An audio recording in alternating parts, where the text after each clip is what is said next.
Bienvenidos al programa Feedback Comunicación Empresarial. Mi nombre es Edelmira Zárate y el tema de esta semana es medición de la reputación corporativa. Para hablar de ello tenemos a un gran invitado. Hoy nos acompaña Ángela Llosa, CEO y secretario general de la Fundación Corporate Excellence Center for Reputation Leadership en España, Madrid, desde el 2011 hasta la actualidad. Además, él es especialista en gestión de intangibles, comunicación, reputación, marca, propósito corporativo, sostenibilidad y responsabilidad social, así como autor en más de 50 revistas especializadas. Bienvenido, Ángel, por estar el día de hoy con nosotros. Muchísimas gracias. Encantado de estar con ustedes. ¿Cuál es el concepto de reputación en la actualidad? La reputación es un concepto que ha estado ahí siempre. La manera de traducirlo en algo relevante para el futuro de los negocios y de las organizaciones es entender algo muy sencillo. Y es que la reputación es el juicio que hacen sobre nosotros los grupos de interés de los que depende nuestro futuro. Es decir, cada uno de nosotros en su vida profesional o cualquier empresa o institución depende del juicio positivo o negativo que tengan sobre esa institución o empresa sus empleados, sus clientes, los ciudadanos en general, los inversionistas, los reguladores. Si ese juicio es positivo, nos vamos a encontrar con una organización que atrae el mejor talento, que atrae capital, que atrae y retiene a sus clientes. Una buena reputación está directamente relacionada con los resultados económicos, financieros, con la creación de valor. Tan importante es que, por ponerles un ejemplo, que si tomamos todas las empresas del mundo que cotizan en bolsa, pueden ser 50.000 empresas en todos los países del mundo, y miramos el valor que tienen estas empresas, nos damos cuenta que por término medio, la mitad del valor de estas empresas está en su reputación, comunicación, marca, talento, es decir, en aquello que es intangible, lo que no podemos tocar. La otra mitad del valor está en las fábricas, en los productos y los servicios que comercializa, en los edificios. Pero fíjense que la mitad del valor está ahí. Y por lo tanto, cuidar la reputación, hacerla crecer, es una de las claves para el futuro de cualquier organización en cualquier lugar del mundo. Entonces, aterrizando ese concepto, si es el juicio que hacen sobre mí, ¿en qué se basa ese juicio? ¿Por qué va a salir positivo o negativo? Pues básicamente va a depender de hacer lo correcto, es decir, de hacer lo que se espera de mí. Si doy respuesta a las expectativas que tienen sobre mí mis clientes, mis empleados y la sociedad en su conjunto, y esa respuesta es positiva, estaré fortaleciendo mi reputación. Si la respuesta es negativa, la estaré destruyendo. La buena noticia es que los ciudadanos en todo el mundo tienen las 7 mismas grandes prioridades a la hora de juzgar a una empresa. Son como los pilares que tiene la reputación. Voy a decir, no puedo tener una buena reputación si no tengo una oferta comercial impecable. Buenos productos, buenos servicios a buen precio. Sin eso, sin la oferta comercial, no hay reputación. Es decir, si no soy una organización que actúa con ética, con transparencia y con buen gobierno, no tendré buena reputación si no soy una empresa socialmente responsable. Todos los temas de responsabilidad social o la misma responsabilidad social es un pilar de la reputación, es un componente de la reputación. El trato a los empleados. Si no se sienten comprometidos y motivados por el proyecto, será muy difícil tener una buena reputación. La innovación.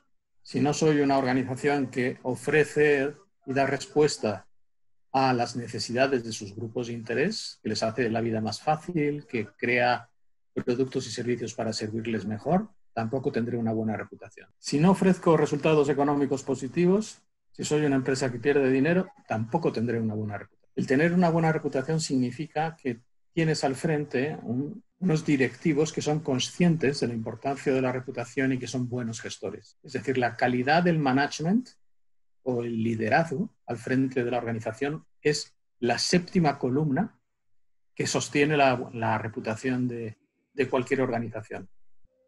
Entonces, si nos fijamos bien, son 7 asuntos en los que lo tengo que hacer muy bien, y para que eso impacte en el juicio que hacen sobre mí, mis clientes, mis empleados y la sociedad en su conjunto tiene que saber, tiene que conocer. Tenemos que comunicar cómo lo estamos haciendo en estas 7 grandes cosas. qué interesante esos 7 pilares que usted acaba de mencionar acerca de la reputación y más cómo las empresas de alguna u otra manera tienen esa tarea, ¿no? Ese papel de asumirlo y también de demostrarlo ante sus públicos, porque si bien es cierto, las empresas y todos nosotros también como personas, pues nos debemos a una opinión y esa opinión pues muchas veces es criticada, es cuestionada a través de nuestras acciones. Entonces, es muy importante tener en cuenta esos 7 pilares y cómo se asocian, ¿no? Unos con los otros. En esta oportunidad, después de haber analizado el concepto de reputación tal cual, ¿cómo o qué medidas nosotros los comunicadores, ya que se relaciona bastante la comunicación con la reputación, qué debemos realizar cuando se ve afectada una reputación, en este caso online, para en las organizaciones o marcas? ¿Qué acciones, qué medidas se deben de realizar? Es muy interesante eh, pensar que la reputación es una tarea que corresponde a los responsables de comunicación. Yo creo que aquí hay dos motivos. Por un lado, los responsables de comunicación tienen un mejor conocimiento sobre los diferentes grupos de interés de la empresa que los responsables de las áreas de marketing o de las áreas comerciales. En las áreas comerciales hay un conocimiento profundo del consumidor, pero se desconoce o se tiene menos conocimiento de los empleados, los reguladores, la opinión pública. Y quien tiene una visión más completa es la dirección de comunicación, que tiene un relacionamiento con los medios de comunicación, con la opinión pública, con los empleados a través de la comunicación interna, con los inversionistas también. Entonces, desde un punto de vista de legitimidad, creo que la legitimidad de gestionar la reputación o de ser, digamos, un aliado indispensable en la empresa para gestionar la reputación corresponde a las direcciones de comunicación. En segundo lugar, ¿qué tiene que hacer un director o una directora de comunicación? Vamos a empezar a pensar un poco en cómo se forma esa reputación. O sea, al final, ese juicio que está en la cabeza, que está en el cerebro de cada uno de las personas con las que relacionamos, ¿cómo se forma esa opinión? Pues se forma a través de lo que la empresa dice, la comunicación, la publicidad, a través de la experiencia directa que tienen los empleados y los clientes con la empresa, cuando se relaciona con ella en sus puntos de venta. Y aquí es donde entra el mundo online y tiene mucho que ver también con lo que otras personas dicen sobre esa empresa. Lo que otras personas dicen sobre esa empresa normalmente son conversaciones que se producen en las redes sociales.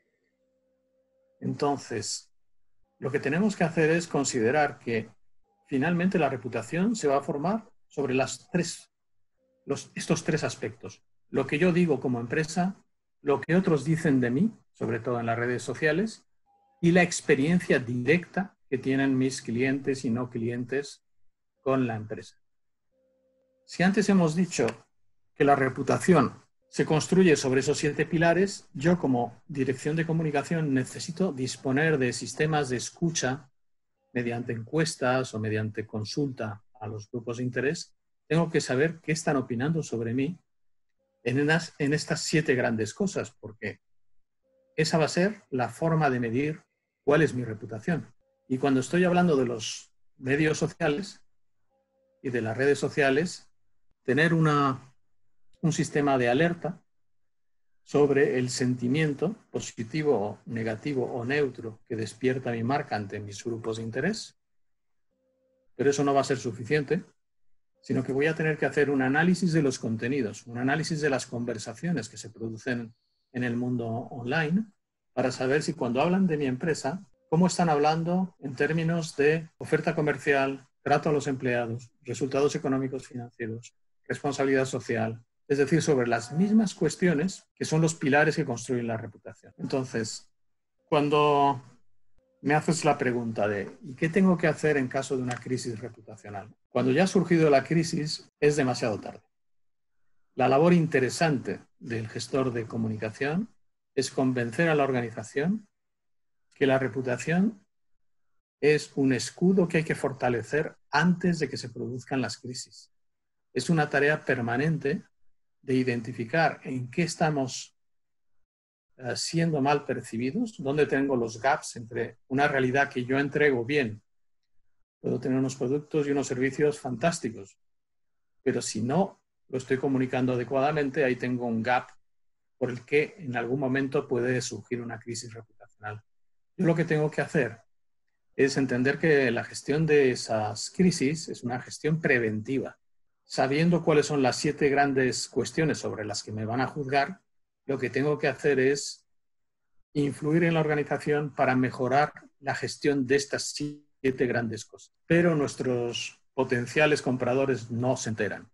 Lo que tendré que hacer es fortalecer las acciones de comunicación. Pero una segunda situación es más peligrosa. ¿Qué ocurre si yo sé que tengo algunos déficits, que no lo hago demasiado bien en el servicio al cliente, que no lo hago demasiado bien en gobierno corporativo, que no lo hago demasiado bien en diferentes áreas? Oferta comercial? Pues lo que tengo que hacer como responsable de comunicación es influir para que la organización fortalezca el cómo hace estas cosas para luego poderlas comunicar. Ninguna comunicación puede arreglar una mala realidad, pero gestionando la reputación de forma preventiva, la dirección de comunicación se puede convertir en los ojos y los oídos de la organización que están escuchando cómo nos juzgan nuestros grupos de interés y aportando esa información a la alta dirección para tomar decisiones o recomendaciones de cambio de estrategias de comunicación. Es muy importante, Ángel, cómo en este caso el comunicador es como que un puente, ¿no? Es un vínculo, es un nexo con el área, en este caso con la alta gerencia. Y más importante también entender, en este caso, esta medida preventiva también se aplica cuando sucede una crisis de reputación en redes, en el medio digital, o hay algo que cambia, o la manera en este caso, de reaccionar es diferente. Eso es lo que me gustaría que nos explique. Lo digo de una forma muy, muy clara. Cualquier empresa, cualquier organización, si no tiene sistemas que le conecten con sus grupos de interés, es como si viviera en un acuario. Ese acuario están los peces que viven en el acuario, que son los directivos del comité de dirección y que se hacen una idea de la empresa muy sesgada, cuando de verdad lo que importa es qué opinan de mí mis potenciales clientes, el talento que quiero atraer, los inversionistas. Porque si cambian estas opiniones de los peces que están fuera, entonces se van a producir cambios de mejora. Entonces, la dirección de comunicación tiene que romper esta forma de entender la empresa como una urna, como una especie de acuario, y tiene que aportar esa conexión con el exterior para ayudar en la mejora y en las políticas de comunicación. Los sistemas de los que no podemos prescindir cuando hablamos de sistemas de escucha que conectan el acuario con el mar, y perdón por la metáfora, pues la propia escucha en las redes sociales es una herramienta muy poderosa, muy rápida, que nos permite tener, digamos, una información rápida sobre las percepciones que tienen sobre nosotros esos grupos de interés. Pero tenemos que tener mucho cuidado porque la reputación online no existe. No tiene sentido hablar de la reputación online. Uno tiene una reputación en la cabeza de clientes, empleados, de tus grupos de interés. Ahí es donde está la reputación. Lo que se dice en las redes sociales impacta, influye en la cabecita de nuestros grupos de interés. Pero esto que se dice aquí no es la reputación. Entonces nos podemos equivocar pensando que lo que se dice de nosotros en las redes sociales está en la cabeza de todos mis grupos de interés. Puedo correr grandes riesgos sobrevalorando una reacción y pensando que determinadas conversaciones negativas me van a acabar destruyendo cuando no es nada de eso, sino que se trata simplemente de comentarios aislados de un pequeño grupo y no un análisis profundo y objetivo de realmente cuál es mi situación y las percepciones que realmente tienen sobre mí mis empleados, mis accionistas, mis inversionistas, mis clientes o mis potenciales clientes. Bueno, siguiendo con la explicación, Ángel, definitivamente es muy importante todo lo que nos vas mencionando, pero ¿cómo se debe medir la reputación? Por lo tanto, ese seguimiento de redes sociales tiene que ser complementario a un seguimiento mediante encuestas y consultas directas con los grupos de interés. El riesgo es mucho más económico, mucho más barato limitarse a la escucha en redes sociales y pretender que eso es un seguimiento de la reputación. Yo creo que es un error que puede llevar a decisiones equivocadas, tanto a la hora de sobrevalorar como de infravalorar crisis de verdad que puedan afectar a la propia existencia de la empresa. Bueno, ha sido un enorme placer conversar contigo el día de hoy. Antes de finalizar, coméntenos qué información y materiales de interés podemos encontrar en la Fundación Corporate Excellence Center for Reputation Leadership. Sí, yo además les invitaría a entrar en la plataforma de conocimiento de la fundación que me honro en dirigir, que es un lugar sin ánimo de lucro, donde pueden obtener muchísima información de forma gratuita sobre la gestión de la reputación. No tengo ningún interés comercial de ningún tipo. Somos una organización creada por grandes empresas en España, pero también en México. En México, Cemex forma parte de nuestra organización. Y yo lo que invitaría a todos es a entrar a la página web de corporateexcellence.org, de tal manera que puedan obtener de forma gratuita mucha información sobre la reputación y el riesgo reputacional. Muchísimas gracias, Ángel. Un gusto poder conversar contigo, tener esta entrevista. Esperamos contarte a futuro. Y bueno, muchísimas gracias y qué interesante haber compartido esta información, ¿no?